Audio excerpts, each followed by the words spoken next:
Uma vez que nós temos em mãos a rede de atividades, então a lógica que nós queremos seguir no desenvolvimento do projeto e feitas as estimativas de duração de cada uma das atividades, é uma hora super importante, é a hora de nós mesclarmos essas informações e calcularmos as datas no nosso projeto. Então nós vamos calcular datas de início, datas de término do próprio projeto, nós vamos calcular datas de início, datas de término de cada atividade. Então, quando nós pensamos no cálculo da rede de atividades, nós caminhamos um bocadinho mais, tá certo? E nós estamos aqui já prestes a elaborar o nosso cronograma, né? E a elaboração desse cronograma, então, envolve a definição de algumas informações em cada uma das atividades, né? Então, uma informação importante é com relação à primeira data em que eu posso iniciar aquela atividade. Essa informação diz o seguinte: olha, por mais que eu queira começar antes, eu não consigo começar essa atividade, ok?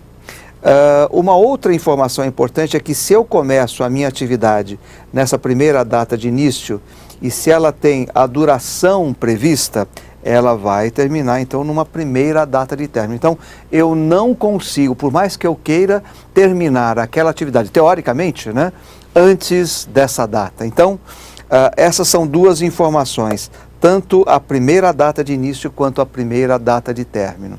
Uma outra informação importante é com relação à última data de início. Em função da lógica que a minha rede apresenta, né, eu defino uma última data em que eu devo começar, teoricamente, aquela atividade. Note a importância dessa informação.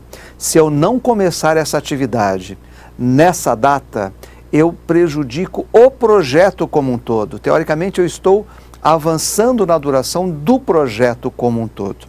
Mas olha que interessante, se eu começo nessa última data de início e o projeto, então, ou melhor, a atividade tem aquela duração que nós previmos, né, ela vai terminar numa última data de término. Então, última data de início, né, e última data de término também são datas que são calculadas.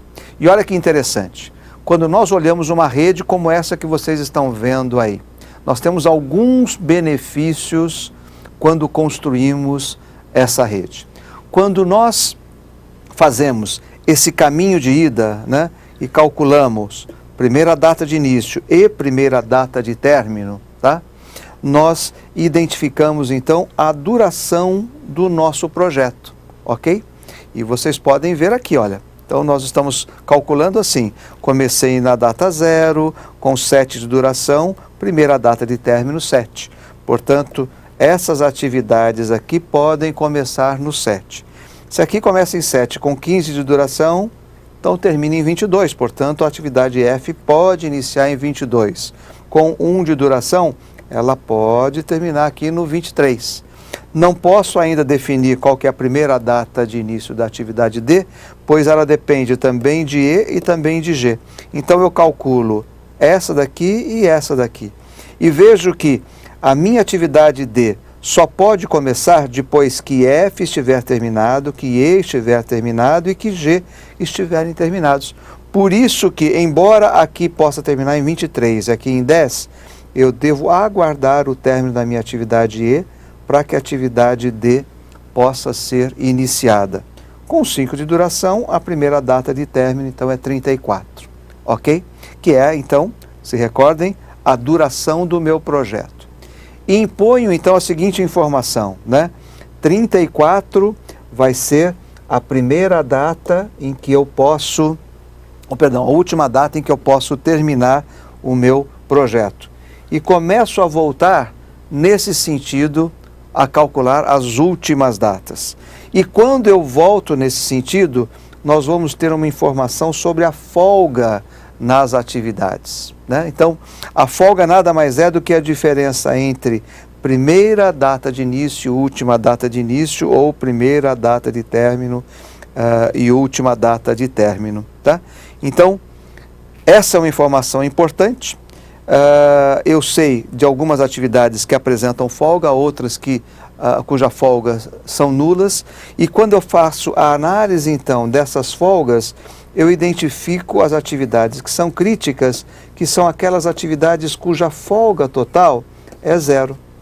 E óbvio, né? Quando eu percorro o meu projeto passando por essas atividades críticas, eu encontro um caminho que nós chamamos de caminho crítico.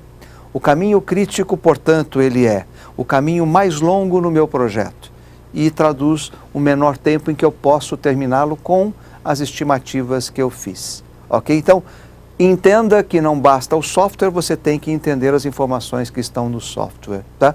E entenda que essa visão de atividades críticas e caminhos críticos já define um foco para que você possa melhor administrar o seu projeto.